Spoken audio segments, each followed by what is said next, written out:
नमस्कार, मैं हूं चंद्रशेखर जोशी और आप देख रहे हैं हमारा खास कार्यक्रम चर्चा में। आज इस खास कार्यक्रम में हम चर्चा करेंगे कि किस तरह केंद्र सरकार के प्रयासों, राज्य सरकारों की सहभागिता और हमारे सुरक्षा बलों के अदम्य शौर्य और बहादुरी के कारण देश से जल्द ही यानी कि कुछ ही महीनों में लाल आतंक यानी कि नक्सल उग्रवाद पूरी तरह खत्म होने वाला है। कार्यक्रम में अपने विशेष मेहमानों के साथ चर्चा में हम जानेंगे कि किस तरह नक्सल उन्मूलन के लिए चलाया जा रहा आंदोलन या अभियान पूरी तरह सफल हो रहा है और दूर दराज के इलाके भी अब विकास की बयार से अछूते नहीं हैं।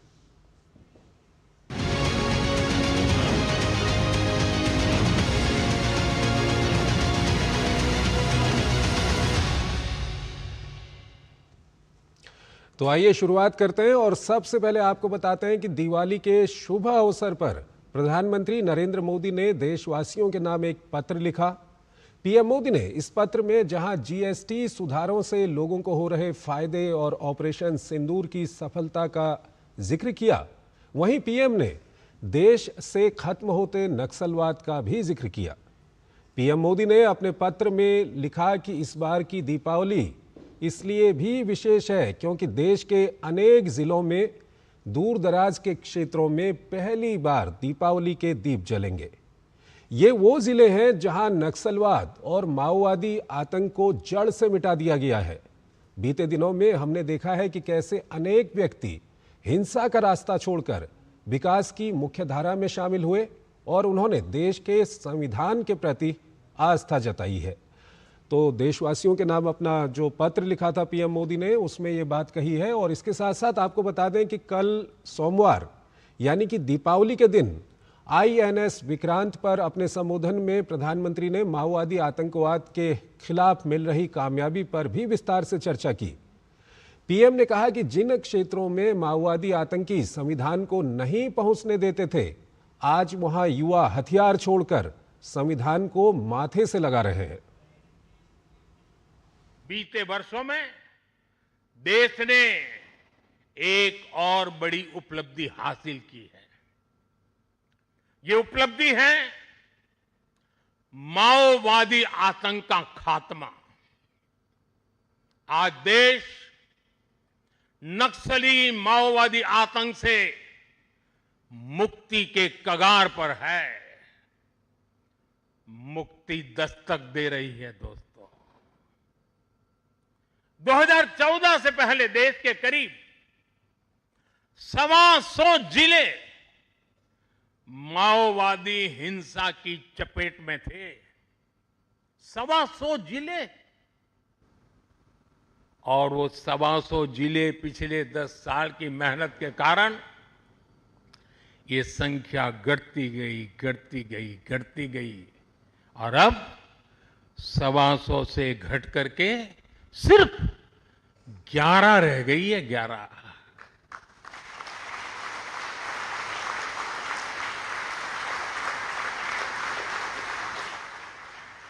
और 11 में भी जिसको थोड़ा अभी भी उनका प्रभाव नजर आ रहा है, वो संख्या तो सिर्फ 3 जिले बचे हैं। 125 में से सिर्फ 3। 100 से ज्यादा जिले माओवादी आतंक से पूरी तरह आजाद होकर पहली बार खुली हवा में सांस ले रहे हैं। शानदार दिवाली इस बार मना रहे हैं।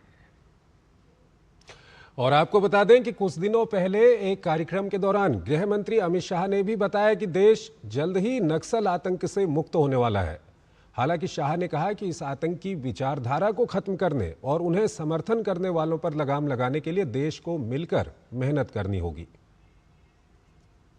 मैंने ही एक स्टेटमेंट दिया है कि 31 मार्च 2026 तक ये देश नक्सलवाद से मुक्त हो जाएगा। इस देश में नक्सलवादी समस्या क्यों पनपी, क्यों बढ़ी, क्यों विकसित हुई, इसका वैचारिक पोषण किसने किया? और जब तक भारत का समाज ये नक्सलवाद के विचार का वैचारिक पोषण लीगल समर्थन और वित्तीय पोषण करने वाले समाज में बैठे हुए लोगों को समझ नहीं लेता है और उन लोगों को हम वापिस नहीं लाते हैं, तब तक नक्सलवाद के खिलाफ लड़ाई समाप्त नहीं हो जाएगी। और वहीं आज पुलिस स्मृति दिवस के मौके पर रक्षा मंत्री राजनाथ सिंह ने नई दिल्ली स्थित राष्ट्रीय पुलिस स्मारक पर शहीद पुलिसकर्मियों को श्रद्धांजलि अर्पित की। रक्षा मंत्री ने इस मौके पर कहा कि सेना और जवानों की वजह से ही देश की सुरक्षा सुदृढ़ है। इस मौके पर रक्षा मंत्री राजनाथ सिंह ने नक्सल प्रभावित इलाकों का जिक्र करते हुए बताया कि पुलिस बल के साहस और बहादुरी से ही नक्सलवाद अब खत्म होने की कगार पर है।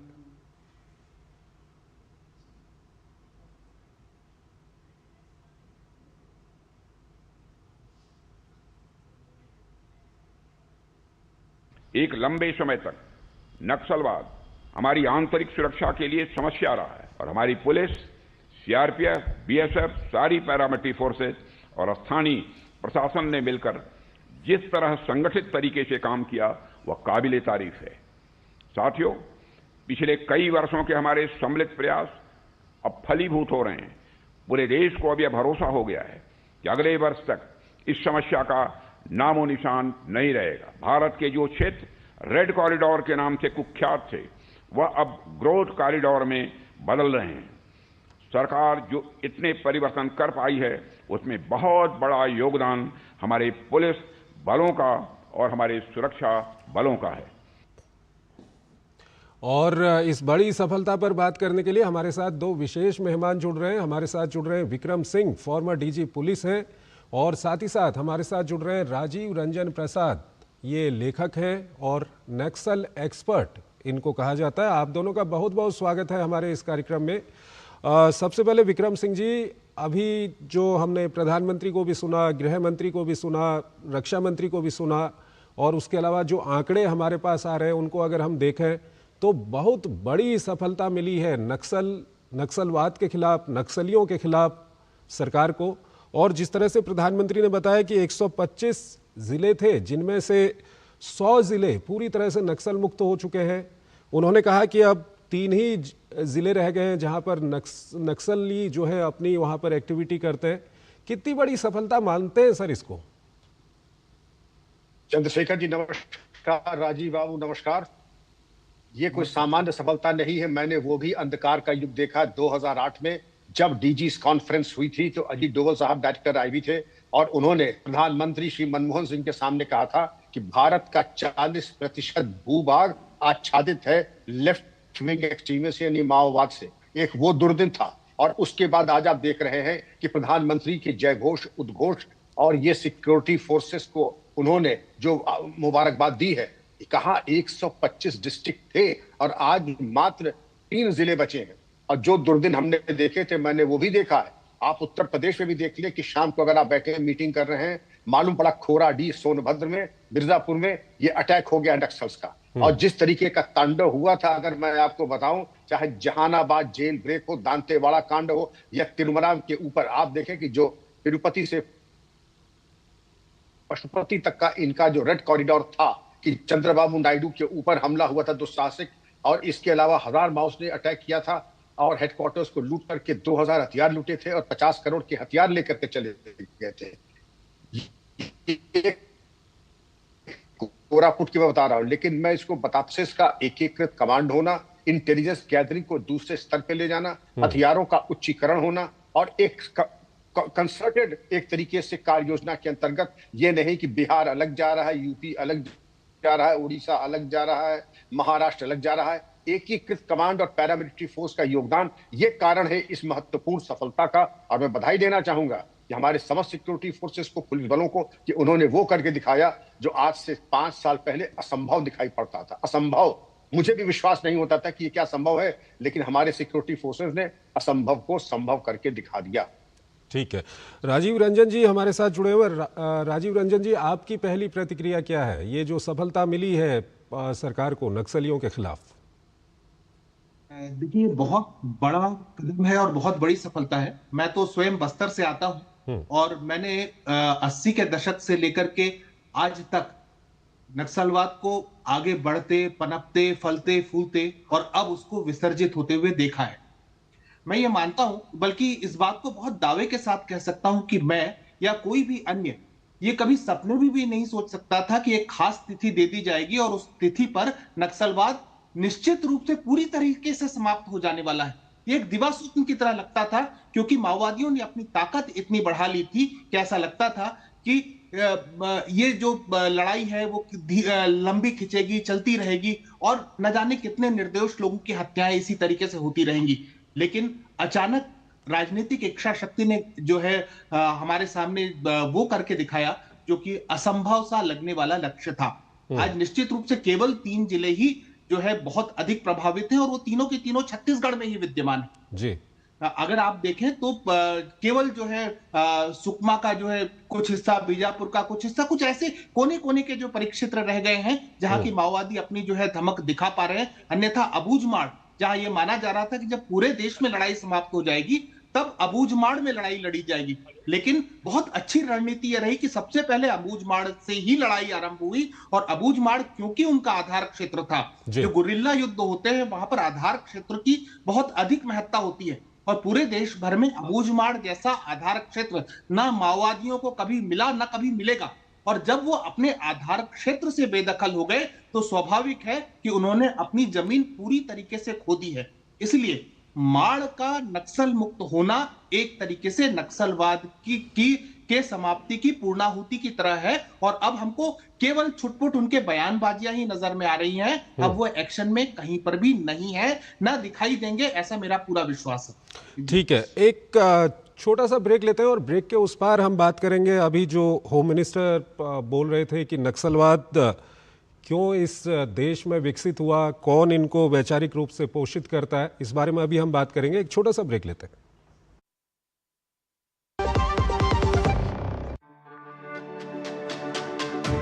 मेरी पसंद, मेरी पसंद, मेरी पसंद, मेरी पसंद,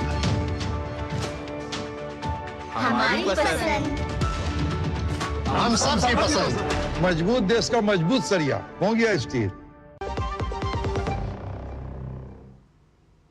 स्वागत है आपका। ब्रेक के बाद हम बात कर रहे हैं मोदी सरकार की सबसे बड़ी सफलता की, और वो सफलता है देश से नक्सलवाद का खात्मा। और अगले कुछ ही महीने में इसका पूरी तरह से देश से खात्मा हो जाएगा। 2 विशेष मेहमान हमारे साथ जुड़े हुए हैं। विक्रम सिंह हैं, फॉर्मर डीजी पुलिस। हमारे साथ राजीव रंजन प्रसाद हैं, लेखक हैं, नक्सल एक्सपर्ट हैं। इनसे हम बात करेंगे। राजीव रंजन जी, हम आपसे जानना चाहते हैं कि इस देश में नक्सलवाद क्यों पनपा, किन लोगों ने इनको समर्थन दिया, क्या कुछ रहा? देखिए, अगर देश में नक्सलवाद क्यों पनपा और इसको लेकर के अगर हम परिचर्चा करते हैं तो एक बहुत लंबा विषय है जो नक्सलबाड़ी से आरंभ हो गए, बल्कि और पहले से, जबकि जो है माओवाद ने अपना धरातल आजादी से पहले से आरंभ किया और अब तक जो है उन्होंने अपनी जमीन किस तरीके से तलाशी, उस पर जा सकता है। लेकिन बस्तर के परिप्रेक्ष्य में जहां की माओवाद ने अपना आधार क्षेत्र बनाया, उसको लेकर के मैं एक बहुत महत्वपूर्ण बात यह कहना चाहता हूं कि दरअसल हमेशा यह माना जाता है कि माओवाद सोशियो इकोनॉमिक प्रॉब्लम के कारण उपजा है, बल्कि मेरा मानना है, जितना भी मैंने नक्सलवाद को समझा है, माओवाद के कारण सोशियो इकोनॉमिक प्रॉब्लम्स पैदा हुए हैं।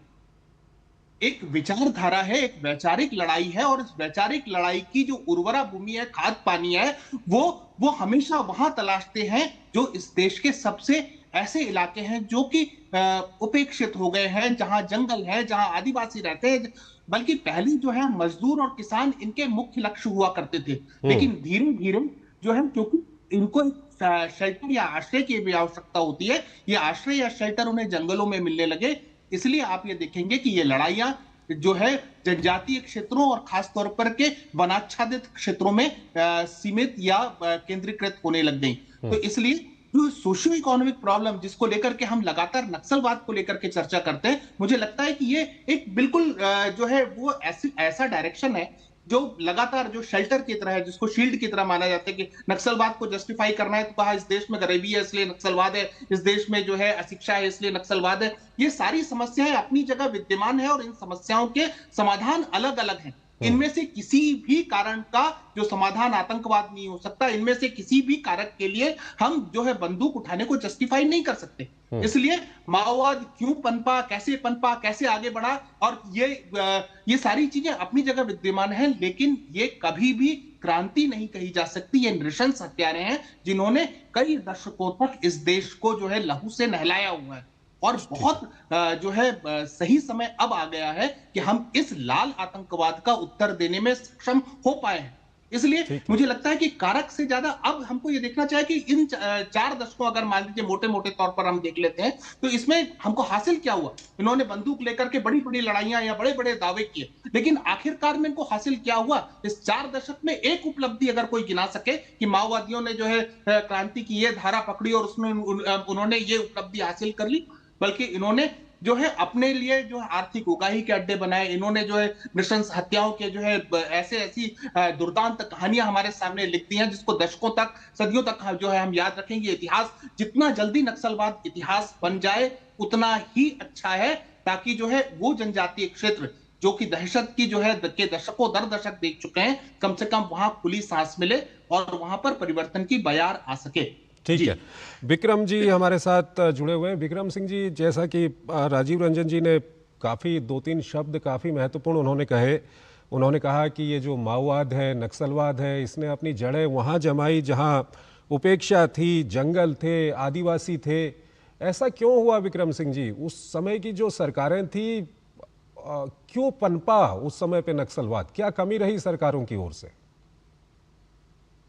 राजीव बाबू बुद्धिजीवी हैं, संवेदनशील व्यक्तित्व के। मैं आपको बता दूं, बिना सपोर्ट के 1967 में जब पहली बार इलेक्शन के बाद नक्सलबाजी से ये शुरुआत हुई तो सीपीआई-एम बहुत सशक्त रूप में उभर करके आई। क्या उसका प्रागट्य और उसका प्रादुर्भाव अगर वहीं से हुआ तो ये सोचने वाली बात है। मैं आपको अपने समीप ले जाता हूं। बिहार में जो एक रोहतास का किला है, वहां पर इनकी पासिंग आउट परेड होती थी चरमपंथियों की, और जब भारत सरकार में समन्वय बैठकें होती थी तो मैंने जब ये निवेदन किया कि साहब यहाँ पासिंग आउट परेड हो रही है, कुछ इसके बारे में बिहार सरकार कुछ करेगी, तो बिहार के अधिकारियों ने यही कहा, नहीं हमारे यहाँ ऐसा कुछ नहीं। तो मुझे मालूम था आपका यही उत्तर होगा। मैं इसकी वीडियो पेश कर रहा हूँ आपको। जब एक सरकार की कोई मूक सहमति अगर होगी तभी इस तरीके का चरमपंथी गतिविधियां तभी हो पाती हैं। और अगर आपने देखे सत्ता की दृढ़ निश्चय और उसके बाद ठोस कार्रवाई, जमीनी हकीकत को लेकर के जब कार्रवाई की गई तो परिणाम देश के सामने है। लेकिन जब हमारा ढुलमुल रवैया नहीं कहूंगा, जो राजीव बाबू ने सांकेतिक रूप से कहा कि इसको हमने लूट तंत्र का एक हिस्सा बनाया, हजारों करोड़ की लूट साल में होती थी। इनके रहने के 2 मापदंड थे, जंगल में अलग और अर्बन में जाकर के वहां पर 5 सितारा इनकी जीवन शैली होती थी। इनके दोहरे मापदंड जनता के सामने मेरा सिफारिश होगी कि इनके दोहरे मापदंड को और इनके धनार्जन के बारे में भी एक श्वेत पत्र जरूर निर्गत किया जाए कि इन्होंने जनता को, हमारे भोले भाले आदिवासियों को कितना जो है इन्होंने गुमराह किया। इनके धन और वैभव को अगर आप देखेंगे, आप समझेंगे कि कोई बाहर की शक्ति ऐसी थी जो कि इनको गाइड कर रही थी। अगर जैसे टेकी कुमार है, बीटेक ग्रेजुएट है, उसने 4 जगहों पर अपने अड्डे बनाए, एक जगह बट ग्रुप, एक जगह बैरल ग्रुप, एक जगह जो है चाल वाले पुर्जे, और असेंबल करके स्वचालित हथियार, रॉकेट लॉन्चर्स वो वहां चरमपंथियों को पहुंचाता था। यह अकस्मात तो नहीं होता है। कोई ना कोई ऐसी शक्ति इनको गाइड कर रही थी जो पूरे भारत में पशुपति टू तिरुपति इनका मार्गदर्शन कर रही थी। ठीक है विक्रम जी, यहीं पर अगला सवाल आता है। राजीव रंजन जी के सामने मैं ये सवाल रखना चाहूँगा। राजीव रंजन जी, वो ठीक है कि नक्सलियों के पास हथियार हैं और हथियारों का जवाब हथियार से दिया गया, नक्सलियों को काफ़ी ख़त्म कर दिया गया और अब अंतिम सांस जो नक्सली है वो ले रहे हैं।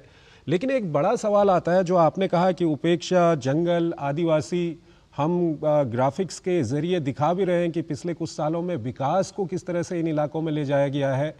ये जो इन लोगों को एक सरकार की ओर से हीलिंग टच दिया गया, विकास वहाँ पर पहुँचाया गया, उनके कल्याण के लिए वहाँ पर योजनाएं चलाई गई, ये कितनी महत्वपूर्ण है इन इलाकों में? देखिए, बहुत महत्वपूर्ण है। पहली जो मैं विक्रम सर से सहमति जताऊंगा कि राजनीतिक इच्छा शक्ति के बिना न तो आतंकवाद जो है फैल सकता है और न ही आतंकवाद समाप्त हो सकता है। ये जो आतंकवाद आज समाप्ति की तरफ जा रहा है, उसमें राजनीतिक इच्छा शक्ति का बहुत बड़ा योगदान है। एक डेट दे दी गई, उस डेट पर जो है कह दिया गया कि अब इसको इस तारीख तक समाप्त होना है। इसने बहुत बड़ा दबाव डाला। जहां तक जनजातीय क्षेत्र में विकास का संबंध है, देखिए मैं आपको एक बहुत महत्वपूर्ण बात बताता हूँ कि 60-70 के दशक में बस्तर क्षेत्र में एक कलेक्टर हुआ करते थे, ब्रह्मदेव शर्मा। उन्होंने क्या किया कि वो जनजाति, बहुत बड़े जनजाति एक्सपर्ट कहे भी जाते थे, उन्होंने कहा कि नहीं, अबूझमाड़ क्षेत्र में सड़कें नहीं जाएंगी। और चूंकि वो कलेक्टर थे, उन्होंने उस दौर में जो भी सड़कें अबूझमाड़ क्षेत्र में जा रही थी, उन सभी सड़कों को बंद करवा दिया। इसका दुष्परिणाम ये हुआ कि प्रशासन वहां से विलोपित हो गया और ऐसा लगा जैसे थाली में सजा के ये पूरा का पूरा क्षेत्र हमने माओवादियों को दे दिया, और वहां उसी क्षेत्र में माओवादियों का आधार इलाका बना था।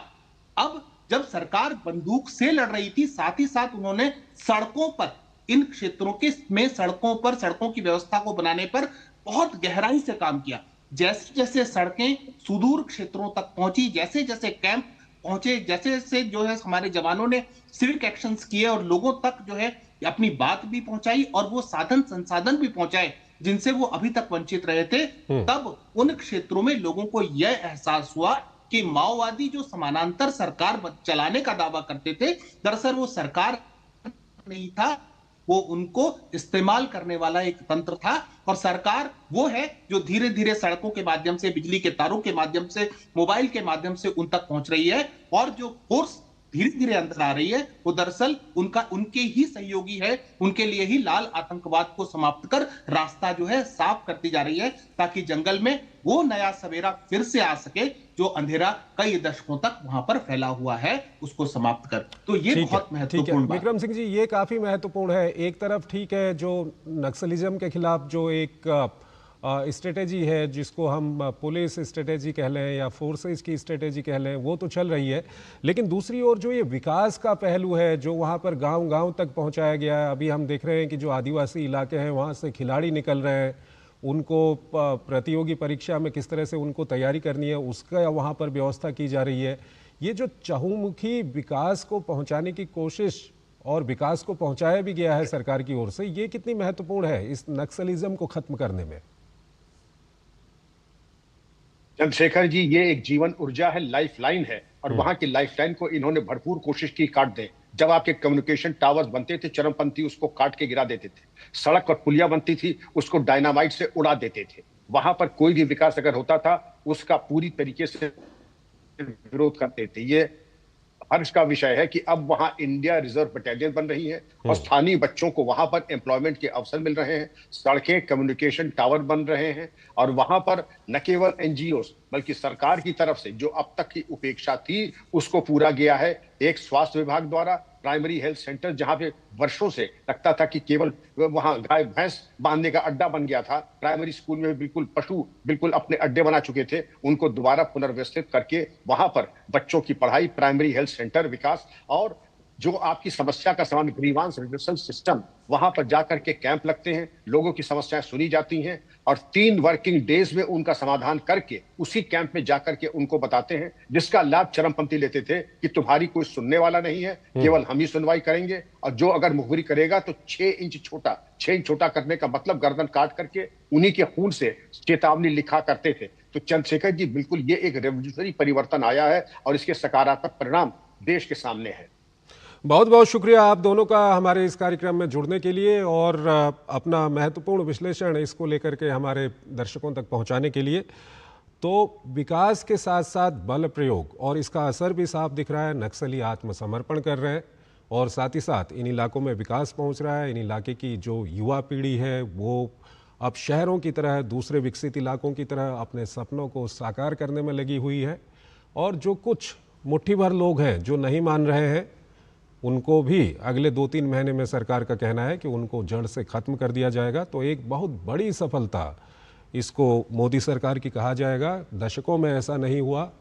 हमेशा जो नक्सल अटैक होते थे जगह जगह, कई सुरक्षा बलों के जवान मारे जाते थे, गांव वाले मारे जाते थे, लेकिन अब ये देश से ख़त्म होने के कगार पर आ गया है। तो ये एक बड़ी सफलता है। इसी के साथ इस कार्यक्रम को हम यहीं पर समाप्त करते हैं। नमस्कार।